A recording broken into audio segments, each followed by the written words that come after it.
Tonight, I'm going to try to make the case that inviting a loved one, a friend, or even a stranger to record a meaningful interview with you just might turn out to be one of the most important moments in that person's life and in yours. When I was 22 years old, I was lucky enough to find my calling when I fell into making radio stories. At almost the exact same time, I found out that my dad, who I was very, very close to, was gay. I was taken completely by surprise. We were a very tight-knit family, and I was crushed. At some point in one of our strained conversations, my dad mentioned the Stonewall riots. He told me that one night in 1969, a group of young Black and Latino drag queens fought back against the police at a gay bar in Manhattan called the Stonewall Inn, and how this sparked the modern gay rights movement. It was an amazing story, and it piqued my interest. So I decided to pick up my tape recorder and find out more.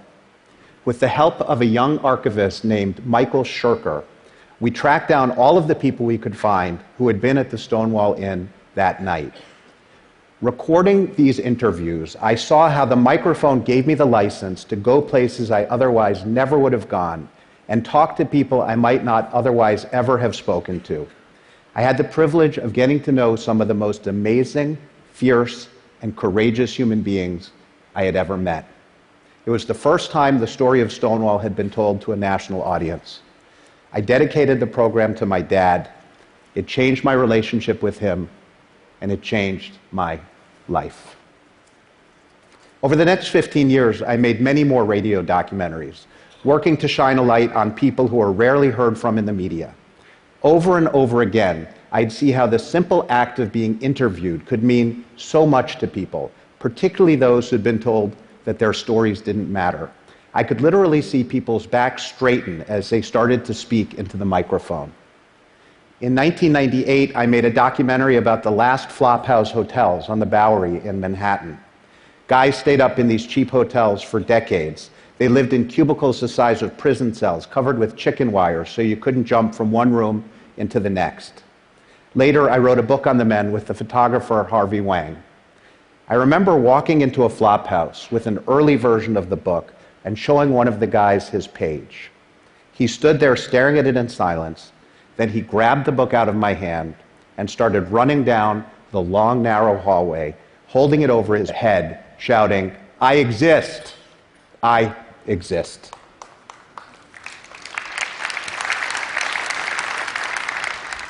In many ways, I Exist became the clarion call for StoryCorps, this crazy idea that I had a dozen years ago.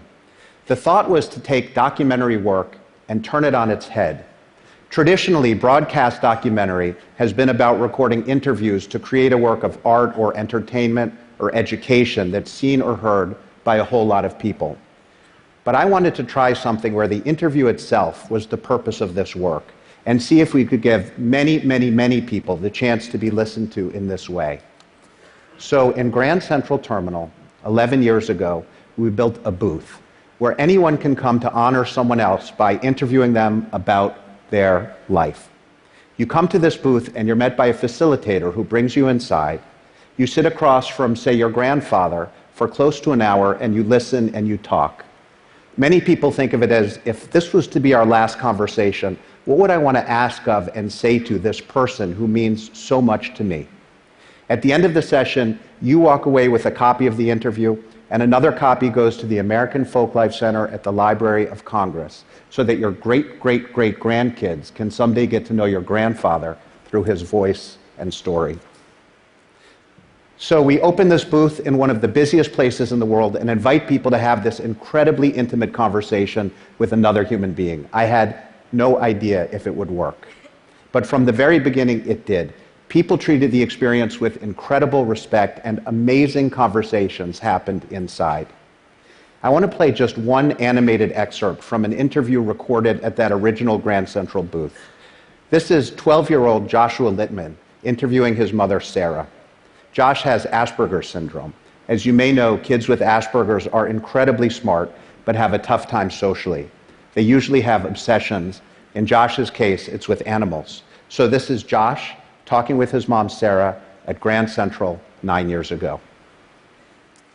From a scale of 1 to 10, do you think your life would be different without animals? I think it would be an 8 without animals because they add so much pleasure to life. How else do you think your life would be different without them? I could do without things like cockroaches and snakes. Well, I'm okay with snakes as long as they're not venomous or like can constrict you or anything. Yeah, I'm not a big snake person. But cockroach is just the insect we love to hate. Yeah, it really is. Have you ever thought you couldn't cope with having a child? I remember when you were a baby, you had really bad colic, so you would just cry and cry. And What's I didn't know colic? It's when you get this stomach ache and all you do is scream for like 4 hours. Even louder than Amy does? You were pretty loud, but Amy's was more high-pitched. I think it feels like everyone seems to like Amy more, like she's like the perfect little angel. Well, I can understand why you think that people like Amy more, and I'm not saying it's because of your Asperger's syndrome, but being friendly comes easily to Amy, whereas I think for you it's more difficult. But the people who take the time to get to know you love you so much. Like Ben or Eric or Carlos. Yeah, and like I have better quality friends but less quantity. I wouldn't judge the quality, but I think... I mean, like, first it was like Amy loved Claudia, then she hated Claudia, she loved Claudia, then she hated Claudia. Part of that's a girl thing, honey. The important thing for you is that you have a few very good friends, and really that's what you need in life. Did I turn out to be the son you wanted when I was born? Like, did I meet your expectations? You've exceeded my expectations, sweetie, because... You know, sure, you have these fantasies of what your child's going to be like, but you have made me grow so much as a parent because you think... Well, I was the one who made you a parent. You were the one who made me a parent. That's a good point. But also because you think differently from, you know, what they tell you in the parenting books. Yeah. I really had to learn to think out of the box with you. And it's made me much more creative as a parent and as a person. And I'll always thank you for that. And that helped when Amy was born? And that helped when Amy was born, but you are just so incredibly special to me. And I'm so lucky to have you as my son.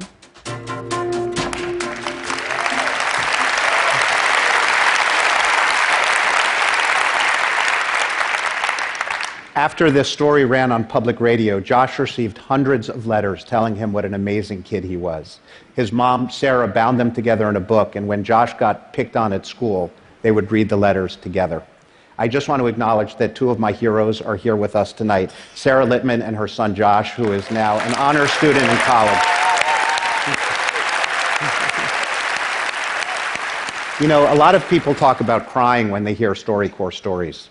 And it's not because they're sad. Most of them aren't.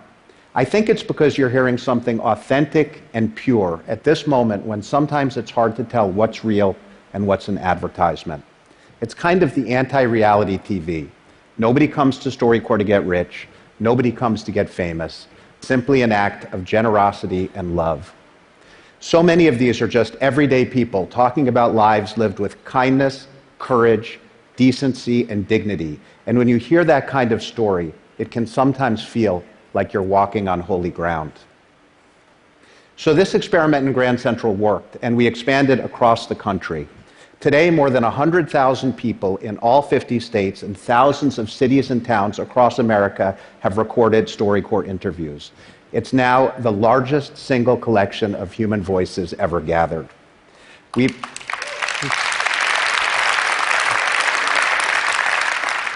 We've hired and trained hundreds of facilitators to help guide people through the experience.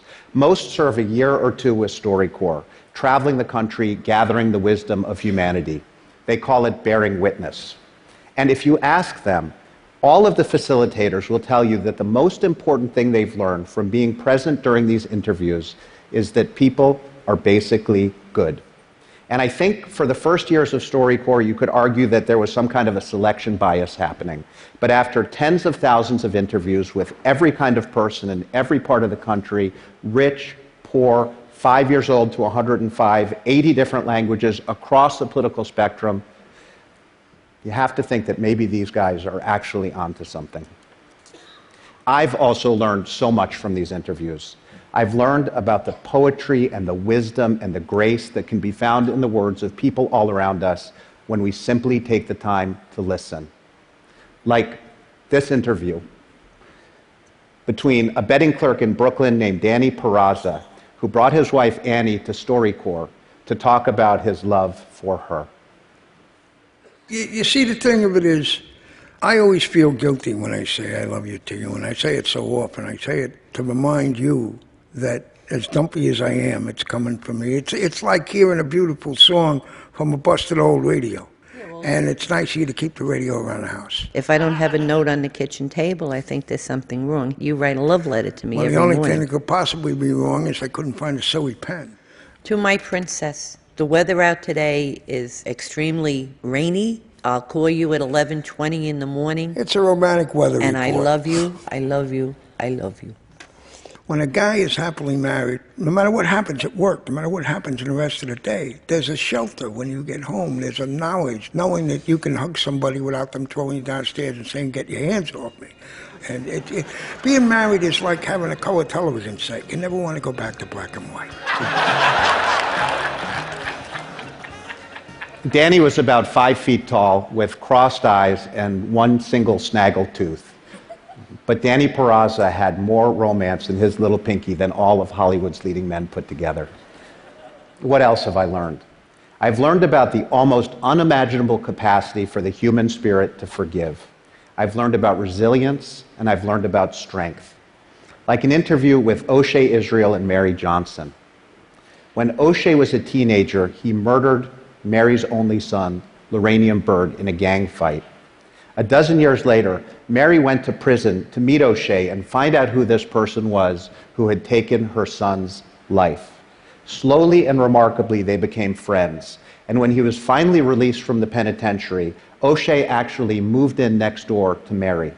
This is just a short excerpt of a conversation they had soon after O'Shea was freed.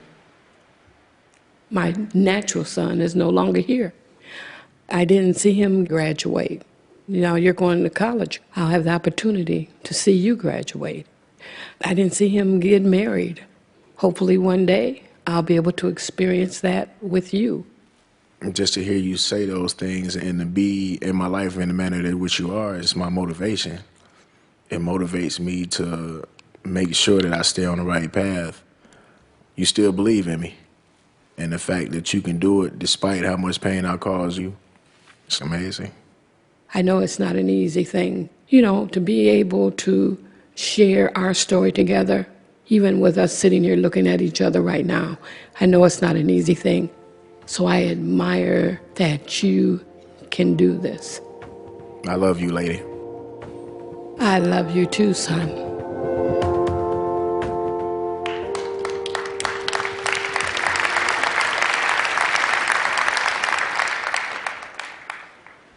And I've been reminded countless times of the courage and goodness of people and how the arc of history truly does bend towards justice. Like the story of Alexis Martinez, who was born Arthur Martinez in the Harold Ickes projects in Chicago. In the interview, she talks with her daughter Leslie about joining a gang as a young man, and later in life, transitioning into the woman she was always meant to be. This is Alexis and her daughter Leslie. One of the most difficult things for me was I was always afraid that I wouldn't be allowed to be in my granddaughter's lives. And you blew that completely out of the water, you and your husband. One of the fruits of that is, my relationship with my granddaughters. They fight with each other sometimes over whether I'm he or she, But they're free to talk about it. They're free to talk about it, but that to me is a miracle. You don't have to apologize. You don't have to tiptoe. We're not going to cut you off. And that is something I've always wanted you to, just know that you're loved. I live this every day now. I walk down the streets as a woman, and I really am at peace with who I am. I wish I had a softer voice, maybe, but now I walk in love, and I try to live that way every day. Now I walk in love. I'm going to tell you a secret about StoryCorps. It takes some courage to have these conversations. StoryCorps speaks to our mortality. Participants know this recording will be heard long after they're gone. There's a hospice doctor named Ira Byock who's worked closely with us on recording interviews with people who are dying. He wrote a book called The 4 Things That Matter Most, about the 4 things you want to say to the most important people in your life before they or you die. Thank you. I love you. Forgive me. I forgive you. They're just about the most powerful words we can say to one another. And often that's what happens in a StoryCorps booth. It's a chance to have a sense of closure with someone you care about, no regrets, nothing left unsaid, and it's hard and it takes courage. But that's why we're alive, right? So, the TED Prize. When I first heard from Ted and Chris a few months ago about the possibility of the prize, I was completely floored. They asked me to come up with a very brief wish for humanity, no more than 50 words. So I thought about it, I wrote my 50 words, and a few weeks later, Chris called and said, go for it. So here is my wish, that you will help us take everything we've learned through StoryCorps and bring it to the world, so that anyone, anywhere, can easily record a meaningful interview with another human being, which will then be archived for history. How are we going to do that? With this. We're fast moving into a future where everyone in the world will have access to one of these, and it has powers I never could have imagined 11 years ago when I started StoryCorps. It has a microphone, it can tell you how to do things, and it can send audio files. Those are the key ingredients. So the first part of the wish is already underway. Over the past couple of months, the team at StoryCorps has been working furiously to create an app that will bring StoryCorps out of our booths so that it can be experienced by anyone, anywhere, anytime. Remember, StoryCorps has always been 2 people and a facilitator helping them record their conversation, which is preserved forever. But at this very moment, we're releasing a public beta version of the StoryCorps app. The app is a digital facilitator that walks you through the StoryCorps interview process, helps you pick questions, and gives you all the tips you need to record a meaningful StoryCorps interview. And then with one tap, upload it to our archive at the Library of Congress. That's the easy part, the technology. The real challenge is up to you, to take this tool and figure out how we can use it all across America and around the world, so that instead of recording thousands of StoryCorps interviews a year, we could potentially record tens of thousands or hundreds of thousands, or maybe even more. Imagine, for example, a national homework assignment where every high school student studying U.S. history across the country records an interview with an elder over Thanksgiving, so that in one single weekend, an entire generation of American lives and experiences are captured.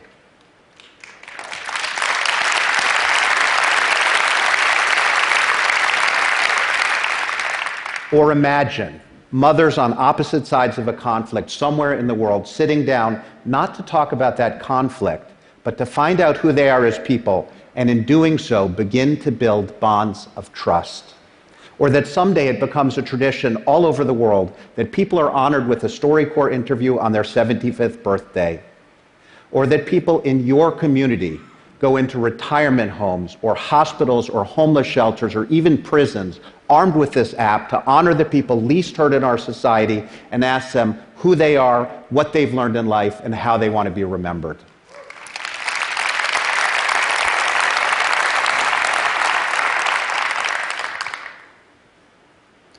Ten years ago, I recorded a StoryCorps interview with my dad, who was a psychiatrist and became a well-known gay activist. This is the picture of us at that interview.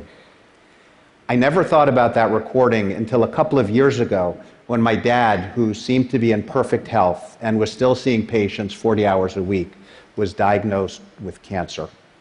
He passed away very suddenly a few days later. It was June 28, 2012, the anniversary of the Stonewall riots. I listened to that interview for the first time at 3 in the morning on the day that he died. I have a couple of young kids at home, and I knew that the only way they were going to get to know this person who was such a towering figure in my life would be through that session. I thought I couldn't believe in StoryCorps any more deeply than I did, but it was at that moment that I fully and viscerally grasped the importance of making these recordings. Every day, people come up to me and say, I wish I had interviewed my father or my grandmother or my brother, but I waited too long. Now, no one has to wait anymore. At this moment, when so much of how we communicate is fleeting and inconsequential, join us in creating this digital archive of conversations that are enduring and important. Help us create this gift to our children, this testament to who we are as human beings. I hope you'll help us make this wish come true. Interview a family member, a friend, or even a stranger. Together we can create an archive of the wisdom of humanity. And maybe in doing so, we'll learn to listen a little more and shout a little less. Maybe these conversations will remind us what's really important. And maybe, just maybe, it will help us recognize that simple truth that every life, every single life, matters equally and infinitely. Thank you very much. Thank you. Thank you.